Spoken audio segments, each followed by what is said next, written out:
Picture this. It's Halloween night. You're dressed to kill, champagne in hand, full glam makeup perfected to the gods. And standing at your boyfriend's doorstep is psycho ex-girlfriend who's been tormenting you both for 2 solid years. She's expecting the same scared, quiet girl she's been bullying. But tonight she's about to learn that silence isn't weakness. It's been patience. And that patience just ran out. If you've ever dealt with a toxic ex who just won't let go, or if you've fantasized about the perfect comeback that doesn't stoop to their level, you're gonna love this story. Hit that like button right now, smash subscribe, and buckle up because this is one of the most satisfying glow up is the best revenge stories you'll hear all week. Let me set the scene for you. Our protagonist, let's call her Maya, has been dating her boyfriend for over 2 years. They're both in their 20s, living their lives, trying to build something real together. And they would be happy if it wasn't for her, the crazy ex-girlfriend. Now, I know what you're thinking. Crazy ex gets thrown around a lot. But this girl, she earned that title with a doctoral degree in psychotic behavior. From day one of their relationship, this ex has been a constant shadow, a haunting, a relentless, exhausting nightmare that just won't end. We're not talking about an accidental run-in at the grocery store or an awkward hey at a mutual friend's party. No.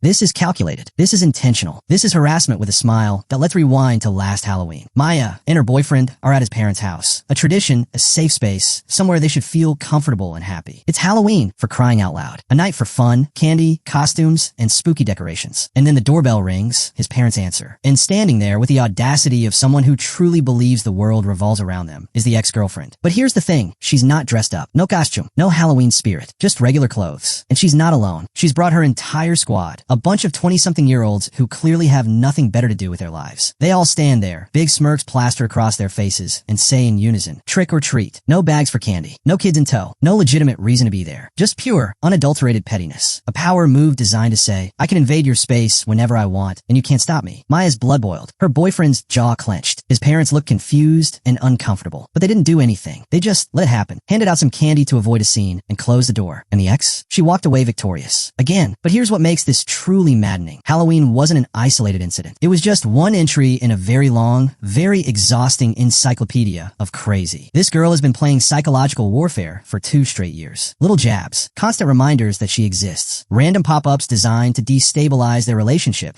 and keep herself relevant in her ex-boyfriend's life. And Maya and her boyfriend, they kept thinking the same thing every single time. Okay, this has to be the last time. She'll get bored. She'll move on. She'll realize this is pathetic and stop. But she never did. The harassment continued, evolved, got more creative. Just last week, Maya and her boyfriend woke up to their phone ringing off the hook. Calls from the Navy, the Marines, random colleges they'd never expressed interest in. Their personal information had been submitted to all these institutions without their consent, and they knew exactly who did it. That was Maya's breaking point, the moment where something inside her just snapped, not in a violent way, not in a stoop to her level way, but in a I'm done being the bigger person while getting trampled on kind of way. For 2 years, she'd taken the high road. For 2 years, she'd stayed quiet, stayed dignified, stayed classy. She told herself that silence was strength, that not reacting was the ultimate power move. But silence had gotten her nowhere. The ex wasn't intimidated by grace. She was emboldened by it. She saw their lack of retaliation as weakness, as an invitation to keep pushing boundaries. Maya was tired, exhausted, fed up, and with Halloween approaching again, she knew she had a choice to make. Maya found herself at crossroads. Her first instinct, plan something chaotic, match the ex's energy, give her a taste of her own medicine, make Halloween 2024 the night that the ex finally learned she'd messed with the wrong couple. She even made a Reddit post about it, asking for ideas. And oh, the internet delivered. Silly suggestions, petty suggestions, borderline illegal suggestions. The comments range from hilarious to absolutely unhinged. But as Maya read through them, as she sat with her anger and frustration and exhaustion, something shifted. She realized something profound. The ex wanted a reaction. She was feeding off their discomfort, their anger, their attempts to make her stop. Every time they acknowledged her existence, every time they let her behavior affect them, she won. The ex had been living rent-free in their heads for 2 years, and Maya was about to evict her. Not with chaos, not with matching her pettiness, but with something far more devastating, complete and utter indifference wrapped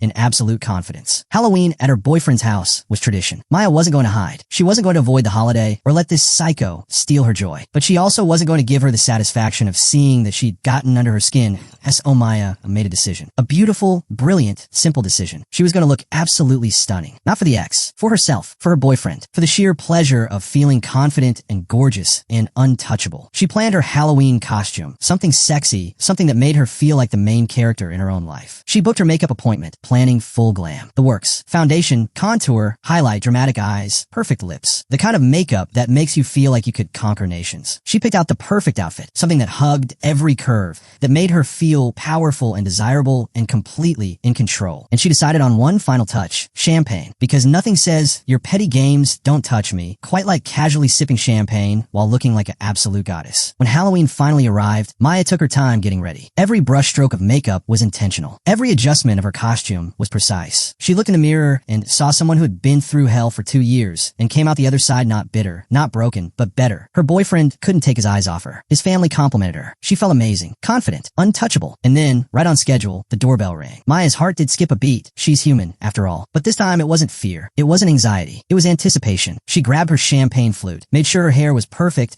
and positioned herself exactly where she'd be visible when the door opened. Her boyfriend's parents answered, and there she was. The same group of friends. Same smug expressions. Same trick or treat routine. But this time their smirks faltered, because there in the background, clearly visible and absolutely radiant, was Maya. Looking like she just walked off a red carpet. Champagne in hand. Confidence radiating from every pore. Laughing at something her boyfriend said. Completely unbothered. Completely at ease. Completely and utterly happy. The ex's eyes locked onto her. And for the first time in 2 years, Maya saw something beautiful. Recognition. Not of victory, but of defeat. The ex realized in that moment that all her efforts had been for nothing. All her harassment, all her petty games, all her attempts to destabilize their relationship had only made them stronger. Maya wasn't intimidated. She wasn't hurt. She wasn't even angry anymore. She was thriving. The ex and her friends awkwardly took their candy and left. No witty remarks. No extended conversation. Just a quick, humiliating retreat. And Maya? She took another sip of champagne and went back to enjoying her night. Here's what makes this revenge so absolutely perfect. Maya didn't have to do anything. She didn't vandalize property. She didn't send harassing messages. She didn't stoop to the ex's level. She didn't engage in any of the chaos that the internet suggested. She just existed, beautifully, confidently, happily. And that was the ultimate revenge. Because the ex had spent 2 years trying to prove that she was still relevant, still important, still able to affect their lives. She wanted to see pain. She wanted to see jealousy. She wanted to see insecurity. Instead, she saw a woman who had completely moved on. A woman who was so secure in her relationship and herself that the ex's presence didn't even register as a threat anymore. The best revenge isn't destruction. It's construction. Building such an amazing life that your haters become irrelevant. Becoming so happy that their attempts to hurt you just bounce off like rain on a windshield. That Maya's glow up wasn't for the ex. But it sure as hell served as the perfect response to her. Sometimes the classiest revenge is no revenge at all, that it's living well. It's refusing to let toxic people rent space in your head. It's understanding that your happiness is the best middle finger you can possibly give to someone who wants to see you suffer. The ex is probably still out there, still bitter, still obsessed. But Maya? She's moved on. And that's the ultimate power move. If this story hit different, if you felt that satisfying justice rush, smash that like button right now. Tell me in the comments, what's the classiest revenge you've ever seen or experienced? Have you ever won by just living your best life? And of course, subscribe for more stories about people who took the high road and still came out on top. Because sometimes the best revenge is just being unbothered and fabulous. Until next time, stay classy, stay confident, and never let anyone dim your shine.